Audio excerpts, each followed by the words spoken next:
Hello students, this is Ravi Saxena. Welcome to the economics class. आज का topic हमारा रहेगा इंडियन इकोनॉमिक डेवलपमेंट वाली बुक का थर्ड चैप्टर। स्टार्ट करते हैं आज एग्रीकल्चर। एग्रीकल्चर की पॉलिसीज, फीचर्स, प्रॉब्लम्स और एग्रेरियन रिफॉर्म्स, क्या सुधार हुए हैं एग्रीकल्चर में सिंस इंडिपेंडेंस।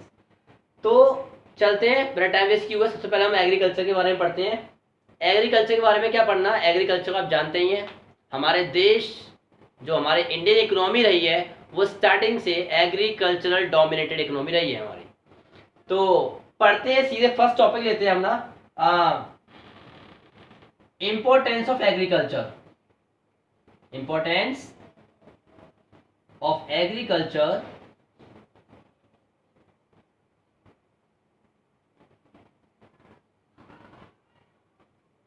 फर्स्ट पॉइंट है इसका, contribution to GDP. Contribution to GDP, gross domestic product में योगदान।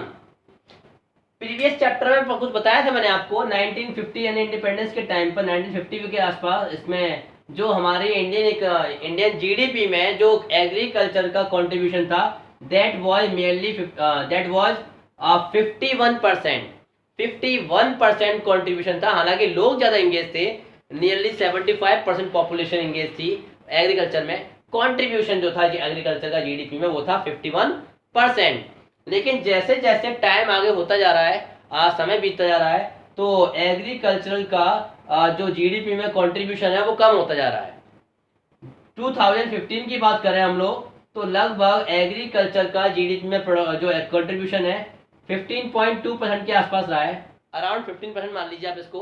तो ये क्या हो रहा है, एग्रीकल्चर का जीडीपी में कंट्रीब्यूशन जो है वो आपको रिकॉर्ड वाइज देखेंगे तो आपको घटता हुआ दिखेगा, और ऐसा है, ऐसा हो रहा है। लेकिन इसका मतलब ये नहीं है कि एग्रीकल्चर का फायदा, इंपॉर्टेंस खत्म हो रहा है। नहीं, एग्रीकल्चर का इंपॉर्टेंस खत्म नहीं हो रहा है, एग्रीकल्चर का इंपॉर्टेंस तो हमेशा बना रहेगा। बस ग्रॉस डोमेस्टिक प्रोडक्ट में जो आज इंडस्ट्रियलाइजेशन ने ज्यादा जगह ले ली है, सर्विस सेक्टर ने ज्यादा जगह ले ली है, वह एग्रीकल्चर का थोड़ा कम स्पेस लग गया है। ठीक है ना। नेक्स्ट पॉइंट की बात कर लेंगे हम लोग। तो नेक्स्ट पॉइंट है आपका supply of wage goods. Supply of wage goods. Wage goods उनको बोलते हैं जो आवश्यक चीजें होती हैं, हमारे खाने पीने की चीजें होती हैं और यूज करने की चीजें होती हैं वो। तो हमारे देश में, हमारे ये देश की जनसंख्या को वेज गुड्स का सप्लाई कौन करता है? वेज गुड्स की सप्लाई करता है हमारा agriculture, of course agriculture.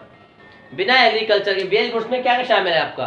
Veg goods में शामिल है आपके व्हीट, राइस, ज्वार, बाजरा, मक्का,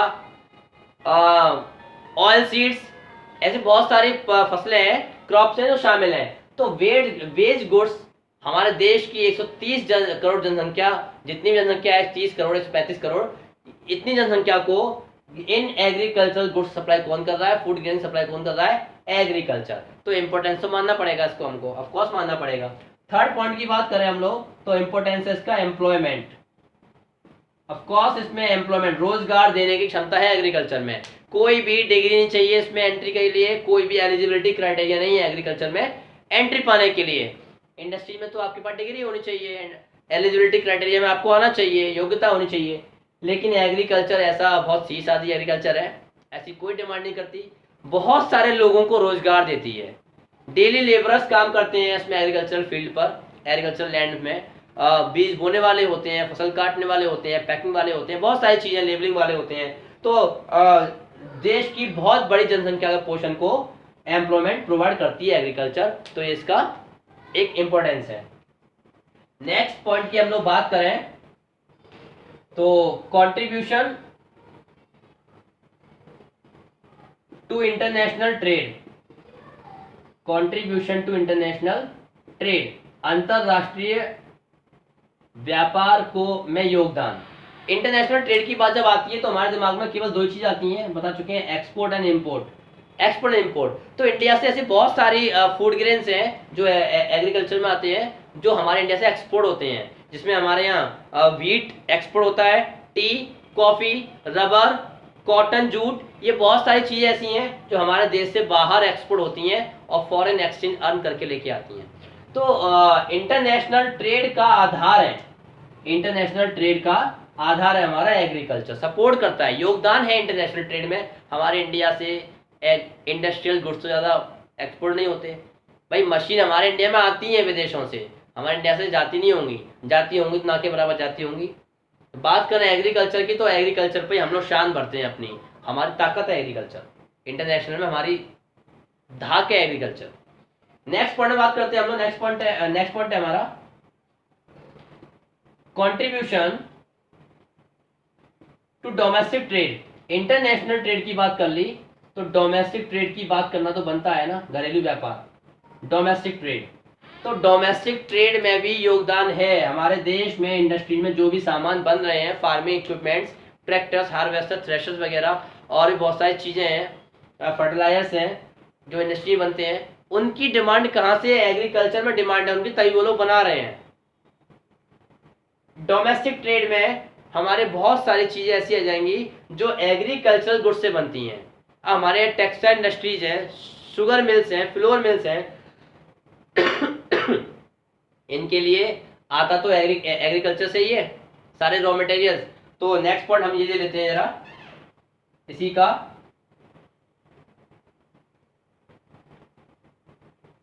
industrial raw material, industrial raw material. हमारे देश की इंडस्ट्रीज में जितने भी रॉ मटेरियल्स आते हैं वो नेचुरल रिसोर्सेज है और एग्रीकल्चर से आते हैं। टेक्सटाइल इंडस्ट्रीज में हमें कॉटन जूट चाहिए, एग्रीकल्चर से आती है। फ्लोर मिल्स में हमें गेहूं चाहिए, एग्रीकल्चर से आते हैं। बहुत सारे मिल्स हैं, ऐसे शुगर मिल्स हैं, वहाँ शुगर के हमें एग्रीकल्चर से आते हैं। टी कॉफ़ी एग्रीकल्चर से आती है। बहुत सारी चीज़ें हैं एग्रीकल्चर से आती हैं, जिससे हमारी इंडस्ट्रीज चलती हैं। तो इंडस्ट्रीज के लिए रॉ मटेरियल एग्रीकल्चर पर डिपेंड है। नेक्स्ट पॉइंट की बात करें हम लोग, सपोर्ट, सहारा किसको? ट्रांसपोर्ट इंडस्ट्री को। हमारे देश की ट्रांसपोर्ट इंडस्ट्री जो है सबसे बड़ी इंडस्ट्रीज है, हॉट इंडस्ट्रीज है। तो ट्रांसपोर्ट इंडस्ट्री को सपोर्ट करता है एग्रीकल्चर, क्योंकि एग्रीकल्चर सेक्टर में ही जो एग्रीकल्चर में प्रोड्यूस होते हैं, ये व्हीट, राइस, फूड ग्रेन्स वगैरह जो भी है, एक जगह से दूसरी जगह, दूसरी जगह से तीसरी जगह ट्रांसपोर्ट होते हैं। वो ट्रांसपोर्ट इंडस्ट्री के लिए एक अपॉर्चुनिटी है। ट्रांसपोर्ट अपॉर्चुनिटी, हमारे देश में जितने भी ट्रांसपोर्टेशन होता है वो एग्रीकल्चरल गुड्स ज़्यादा ट्रांसपोर्ट होते हैं एक जगह से दूसरी जगह पर। एग्रीकल्चरल जो गुड्स होते हैं वो ट्रांसपोर्ट इंडस्ट्रीज को सपोर्ट करते हैं ताकि वो निरंतरता चलती रहे। एक बार के लिए इंडस्ट्रीज तो बंद हो सकती है लेकिन एग्रीकल्चर बंद नहीं हो सकता। लॉकडाउन में आप देख चुके हैं, इंडस्ट्री सारी बंद थी, केवल सब्जियां फल ही बिक रहे थे, है ना। तो एग्रीकल्चर सपोर्ट करता है हमारी ट्रांसपोर्ट इंडस्ट्री को, ऑफ कोर्स। नेक्स्ट पॉइंट की बात करें हम लोग तो नेक्स्ट पॉइंट है हमारा इंपोर्टेंस एग्रीकल्चर का, wealth of the nation. Wealth of the nation, एक देश की धरोहर है, राष्ट्र धरोहर जिसको हम बोलते हैं agriculture, of course, no doubt. विदेशों में जो एक्सपोर्ट करते हैं, विदेशों से फॉरेन एक्सचेंज कमाते हैं हम लोग एग्रीकल्चर के द्वारा। हमारे देश में जितना भी इंडस्ट्री रन कर रही है, इससे हमारा national income, GDP, output level बढ़ रहा है, पर कैपिटल इनकम बढ़ रही है, किसकी वजह से? एग्रीकल्चर। तो हम क्यों ना बोलें कि अपने देश की धरोहर है एग्रीकल्चर। भारत आज भी कृषि प्रधान देश बोला जाता है, क्यों? क्योंकि हमारा राष्ट्र की धरोहर क्या है? एग्रीकल्चर। तो that's all about your points about the importance of agriculture in Indian economy. अब अपने हम नेक्स्ट टॉपिक की तरफ बढ़ते हैं, उसमें हम बात करेंगे कि इंडियन एग्रीकल्चर की विशेषताएं क्या है।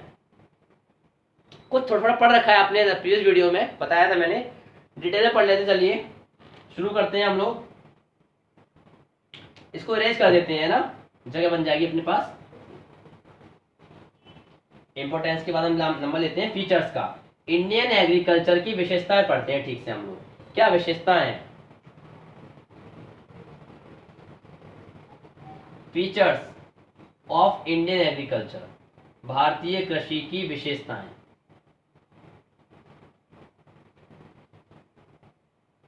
बहुत सारे पॉइंट ऐसे हैं जो आपको लगेंगे हाँ पढ़े पढ़ाए हैं। फर्स्ट पॉइंट की बात करते हैं। फर्स्ट पॉइंट है आपका common point, low productivity. Of course low productivity, कम उत्पादकता, in India there is less productivity per hectare of land, यानी less production of agricultural goods per hectare of land in comparison to other countries. India में अगर हम बात करें rice के production की, एग्जाम्पल तो दे देते हैं, राइस का प्रोडक्शन इंडिया में पर हेक्टेयर ऑफ लैंड पर जस्ट 3.2 टन 3.2 टन प्रोड्यूस होता है पर हेक्टेयर ऑफ लैंड इंडिया में। चाइना की बात करें 6.7। ऐसा कैसे हो जाएगा, ऐसा कैसे हो जाएगा? इंडिया में उतने ही लैंड पर 3.2 टन प्रोड्यूस हो रहा है चावल, और चाइना में 6.7, डबल से भी ज्यादा हो गया। अब यहाँ पर हम बात कर रहे हैं अगर यूएसए की, तो यूएसए में वो प्रोड्यूस होता है 7.4 समथिंग, अब यूएसए में और ज्यादा है। तो ऐसा क्या हो रहा है? क्योंकि वहां पर टेक्नोलॉजी ज्यादा है, एग्रीकल्चर में एडवांस टेक्नोलॉजी है, जिसकी वजह से हमारे इंडिया में बहुत कम प्रोडक्शन होता है। Per hectare of land productivity आज भी हमारे इंडिया में बहुत सुधार होने के बाद भी बहुत कम है आज। तो दिस इज द फीचर, विशेषता है, क्या करें, पढ़नी पड़ेगी, विशेषता है एग्रीकल्चर की, बुराई नहीं करेंगे एग्रीकल्चर की, अपनी बस पॉइंट है तो है। सेकेंड पॉइंट की बात करेंगे तो लो प्रोडक्टिविटी के बाद नंबर आता है हैवी डिपेंडेंस ऑन रेनफॉल।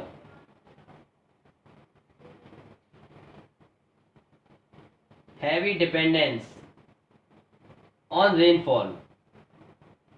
आज भी हमारी एग्रीकल्चरल सेक्टर ज्यादा से ज्यादा किस पर डिपेंड है? बारिश पर डिपेंड है। एग्री जो परमानेंट मीन्स ऑफ इरिगेशन है अपने पास, डैम में बनाए हुए हैं, वो आज भी 45% एग्रीकल्चरल लैंड को ही कवर कर पाता है। अभी भी 55% लैंड एग्रीकल्चरल लैंड जो है वो हमारा डिपेंड है किस पर? रेनफॉल पर। बारिश होगी तो फसल अच्छी होंगी, बारिश नहीं होगी तो फसल अच्छी नहीं होगी। तो ये भी हमारे इंडियन एग्रीकल्चर की विशेषता है, खूबी है, आप खूबी कह लीजिए इसको। नेक्स्ट पॉइंट की बात करें तो हमारे देश में केवल एग्रीकल्चरल सेक्टर ही ऐसा है जिसमें डिसगाइज्ड अनएम्प्लॉयमेंट पाई जाती है, छिपी हुई बेरोजगारी, डिसगाइज्ड अनएम्प्लॉयमेंट, छिपी हुई बेरोजगारी। अब ऐसा क्यों होता है? क्योंकि गांव में एग्रीकल्चर लैंड रूरल एरिया में होती है, शहर में नहीं। तो ग्रामीण सेक्टर में, ग्रामीण क्षेत्र में जो लोग होते हैं वो एक फैमिली के सारे लोग उसमें एंगेज हो जाते हैं, सारे लोग एंगेज हो जाते हैं एक ही लैंड पर। तो ये क्या है? तो वहां पर जरूरत है 6 लोगों की, 5-6 लोगों की, लेकिन एक फैमिली में अगर 12 लोग हैं, 12 के 12 उस पर लगे हुए हैं, तो वो क्या है? डिसगाइज, छिपे हुए बेरोजगार है। इसलिए हमारे देश की जो जीडीपी है, पर कैपिटा इनकम जो है जिसकी हम बात करें, वो कम रह जाती है। लोग भी जिम्मेदार हैं इसके लिए। Why they are doing their activity on the same agriculture land? Why can't they search for the job in the urban areas और other activity in the rural sector? ये वहाँ पर ढूंढ लें कोई भी। रूरल सेक्टर में बहुत सारी जॉब होती हैं, लेकिन डिसगाइज अनएम्प्लॉयमेंट अनफॉर्चुनेट हमारे देश की समस्या रही है और आज भी है। नेक्स्ट पॉइंट की हम लोग बात करें तो नेक्स्ट पॉइंट है हमारा कि सब्सिस्टेंस फार्मिंग। और ये इससे संबंधित पॉइंट आगे वाला, सब्सिस्टेंस फार्मिंग। ब्रिटिशर्स के टाइम पर ब्रिटिशर्स ने हमारे देश के किसानों का बहुत ज्यादा माइंड चेंज कर दिया था, कमर्शियल फार्मिंग आउटलुक कर दिया था। लेकिन उसके बाद भी आज भी कुछ फार्मिंग पॉपुलेशन का कुछ पोर्शन अभी भी सब्सिस्टेंस फार्मिंग पर ही डिपेंड है। वो अभी भी केवल फैमिली के लिए ही फार्मिंग खेती बाड़ी करते हैं, उनको पैसों से मतलब नहीं है। तो इसकी वजह से एग्रीकल्चरल का कंट्रीब्यूशन हमारे जीडीपी में कम रह जाता है। नेक्स्ट पॉइंट की हम लोग बात करें, लैक ऑफ मॉडर्न इनपुट्स। आधुनिक जो इनपुट्स होते हैं, chemical fertilisers, pesticides, tractors, harvesters, ऐसी बहुत सारी मशीनें हमारे देश में अवेलेबल हैं। लेकिन आप जानते हैं कि हमारे देश में जो फार्मिंग पॉपुलेशन है उसमें 50% फार्मिंग पॉपुलेशन से 50% से ज़्यादा पुअर पुअर है, पुअर फार्मिंग पॉपुलेशन है, आई मीन गरीब फार्मर्स हैं, गरीब लोग हैं वो लोग, तो they can not afford to purchase the modern inputs. तो आज भी हमारे इंडियन एग्रीकल्चर में मॉडर्न इनपुट्स की कमी मिलती है देखने के लिए। कन्वेंशनल तरीके अपनाते हैं वो आज भी पुराने तरीके अपना रहे हैं वो लोग। तो ये भी एक फीचर में शामिल हो जाएगा आपका इंडियन एग्रीकल्चर। नेक्स्ट पॉइंट की हम लोग बात करेंगे, तो नेक्स्ट पॉइंट है हमारा स्मॉल होल्डिंग्स, छोटी छोटी जोतें, यानी स्मॉल लैंड होल्डिंग्स। यहाँ होल्डिंग की बात हो रही है लैंड होल्डिंग से। किसानों के पास आज भी बहुत छोटी छोटी जमीनें हैं। कुछ स्टेट्स हैं, पंजाब, हरियाणा, तमिलनाडु, यहाँ केरला, यहाँ पर ज़्यादा जमीनें हैं, बड़े बड़े लैंड हैं। लेकिन कुछ बैकवर्ड एरियाज भी हैं। Some area of Uttar Pradesh, some from the Madhya Pradesh, some from the ये Orissa, some from the Jharkhand, some from Chhattisgarh, some from Bihar. ये कुछ ऐसे स्टेट्स हैं जो मिडिल इंडिया के हैं, तो वहाँ पर लैंड होल्डिंग किसानों के पास बहुत छोटी छोटी हैं, जिसकी वजह से वो लोग मॉडर्न फार्मिंग इक्विपमेंट यूज नहीं कर पाते हैं और उनको फिर उसी स्मॉल लैंड होल्डिंग पर सब्सिस्टेंस फार्मिंग पर ही डिपेंड होना पड़ता है। तो ये भी एक विशेषता है हमारे इंडियन एग्रीकल्चर की। नेक्स्ट पॉइंट की बात करेंगे जो कॉमन पॉइंट चला आ रहा है स्टार्टिंग से, इंडिपेंडेंस के टाइम से, landlord टीनेंट conflicts. Landlord tenants conflict, जमींदारों में, जमीन के मालिकों में और जमीन पर काम करने वाले मजदूरों के बीच विवाद की स्थिति बनी रहती है। क्यों? क्योंकि landlords are the persons who make the exploitation of the tenants. वो गरीब किसानों का मिसयूज करते हैं, काम करा लेते हैं, बदले में पैसे नहीं देते। वो बार्टर सिस्टम को ही अपनाते हैं, थोड़ा सा अनाज दे देते हैं, ये लो आपके लिए हफ्ते भर का खाना हो गया, चलो खाओ और काम करने डेली आओ। इनके पास कोई ऑप्शन भी नहीं है टीनेंट्स के पास, जिसकी वजह से इन लोगों में एक विवाद वाली स्थिति बनी रहती है। इन दोनों के विवाद में सफर करता है हमारा एग्रीकल्चरल सेक्टर, कृषि क्षेत्र। नेक्स्ट पॉइंट की बात करते हैं तो हम बात करेंगे बैकवर्ड टेक्नोलॉजी।